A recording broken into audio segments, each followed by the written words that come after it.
and thanks for joining us. I'm Jenny from Berman Health and Wellness. Today we're going to be talking about the diastasis recti. So this occurs typically after pregnancy where the abdominal muscles here will split. Sometimes it can split in what they call 2 fingers, or a wide split would be 3 fingers.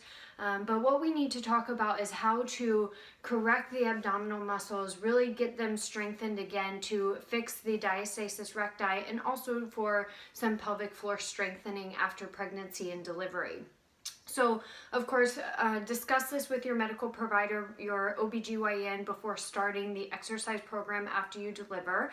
It depends on how the pregnancy went and any complications, whether they want you to start strengthening right away or give some time for your body to heal before you start the strengthening program. At any rate, these are some very important exercises to do postpartum to help with the strengthening of the pelvic floor muscles and the abdominal area. If you aren't sure if you have a diastasis recti or the separation of the abdominal muscles, definitely research that. But these are going to be great core exercises regardless of the diastasis recti following the postpartum and your delivery. There are some exercises following your delivery that you definitely don't want to do, which are including but not limited to planks, regular sit-ups, sitting fully all the way up from a laying down position, and sometimes even squats. But these basic exercises that we are going to talk about are going to be safe after your delivery. But again, pass it by your medical provider to make sure that you are ready to start doing some strengthening exercises. So here we go. This first exercise I think is really important for anyone to do for their abdominal work, whether they're postpartum or not. So even someone who has not had a baby, I recommend doing this exercise. This is called the ab series. So what we're going to do to start is bring your knees up to a 90-degree angle here, you can see. Now, the most important thing with the ab series is that we are lifting our pelvis up. So you can see that slight little rock that I have here, but we're not engaging the lower part of our body to be able to do that. So we have to really pull in the pelvic area here, trying to put our belly button to our spine into the ground and rocking your pelvis up. So that's going to engage these lower core muscles here. So if we start back in this position, we're going to rotate our pelvis backwards so our belly button is touching the spine, going through the floor. Pelvis is going to rock up. Now, the second part of this exercise is you're going to put your hands on your quads here, on your thighs. And the idea is that you are going to try to push your quads away, but at the same time your abdominal muscles are going to be working, your pelvis is going to be rotated, so you're going to be resisting that pressure. So the pelvis is working against you this way while your hands are working against you this way. You're fighting yourself. So if we pull up in our pelvis and we push with our hands at the same time, I want you to hold that for 3 seconds, and then you're going to relax. And again, up, push, push, push, push, 3 seconds, and relax. And again, pelvis up, pushing, pushing, pushing, and relax. So this is called the ab series. This is something that we could do several times per day. I like to do about 3 sets of those 3 seconds to start, and then do some of the other core exercises, and then come back to the ab series at the very end. The second exercise we're going to talk about again is going to be very important for anyone, especially individuals with a weak core or low back muscles, but again, especially after delivery, to help with the regeneration of the pelvic floor muscles. So first we're going to start with the pelvic tilt, which again, similar to the ab series, you're going to press your belly button into your spine, which goes into the floor, and tuck your pelvis under. So you can see it's a very small motion here. Now, I like to do these with my feet together and my knees rotated out, so I'm not engaging my lower extremities, but really focusing on the core to do the work. So if you put your feet together, allow your knees to fall out, you're going to tuck your pelvis, tuck, tuck, tuck, pushing your belly button to your spine into the floor, and then relax. Now, from here, after we do about 5 of these, so do them with me as I'm talking, we're going to move on into something a little bit more challenging, which is going to require even more core stability. Good, and let's just do one more here. Good. Squeezing that core. Now from here, you can put your feet back up about shoulder width apart, and we're going to start with the pelvic tilt, and then I want you to bridge up. And now you can see here that my knees, my hips, and my shoulders are in a straight line. So I don't want to see that your back is arched and your bottom is falling, but remember that pelvic tilt and really pushing up in the pelvis area towards the ceiling the whole entire time, and then relax. Now the most important thing with the bridge is that you first do your pelvic tilt and then bridge up, and the whole time you're holding that pelvic tilt position. Now, third thing to remember in your bridge is you're not letting your knees fall in and touch each other, but really pushing these knees outward as you're rotating your pelvis under and pushing up. So there could be a big ball between your knees and they're not falling in, squeezing in. And let's just do one more, remembering everything. Pelvic tilt, lifting the bottom all the way up with our back flat and our knees out wide. Good.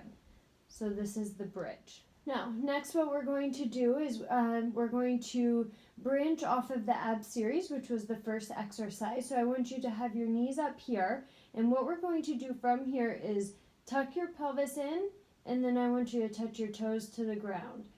And pelvis in, toes to the ground. Now, when your toes come to the ground, I want to make sure that you don't get an arch in your back where you can fit your hand underneath, but the whole time you're actually pushing that belly button to your spine to the ground the whole entire time, so you can't get your hand under there. So the core is going to be engaged through this whole process of this exercise. Good. And now when you come down, I want to make sure that you're not putting your feet too far out, because that's going to stress the abdominal area here.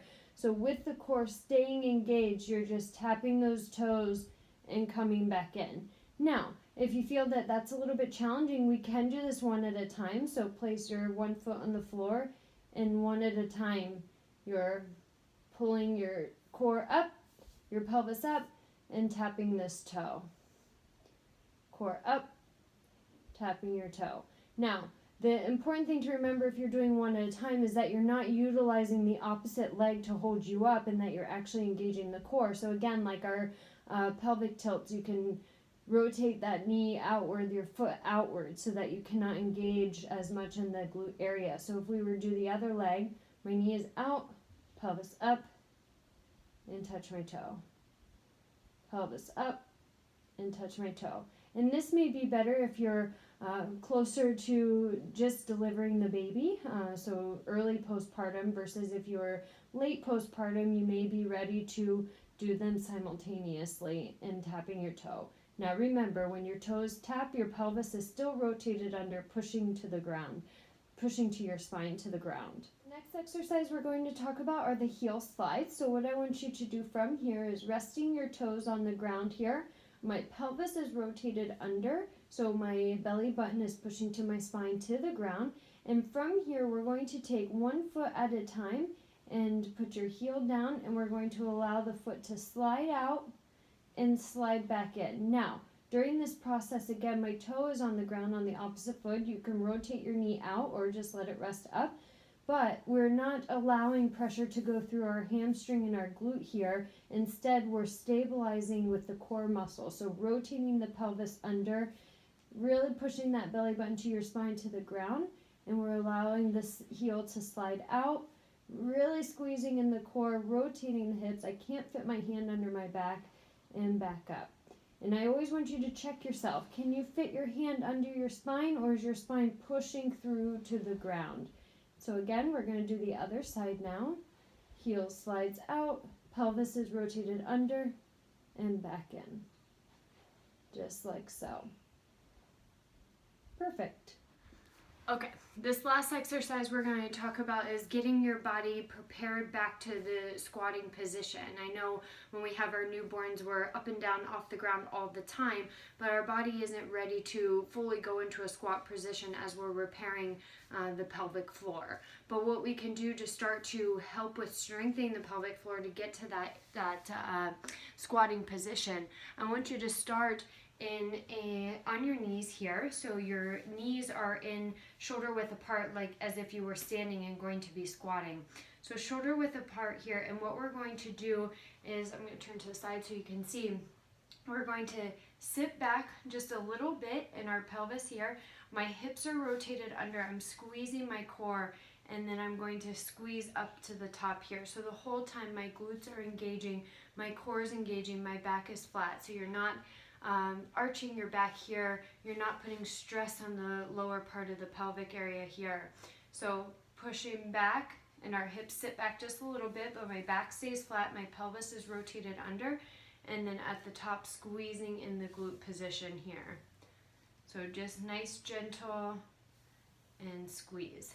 And when you get to that top, maybe make sure you're really rotating this pelvis under, squeezing in the lower abdominal area and the pelvic floor, and stomachs are nice and tight.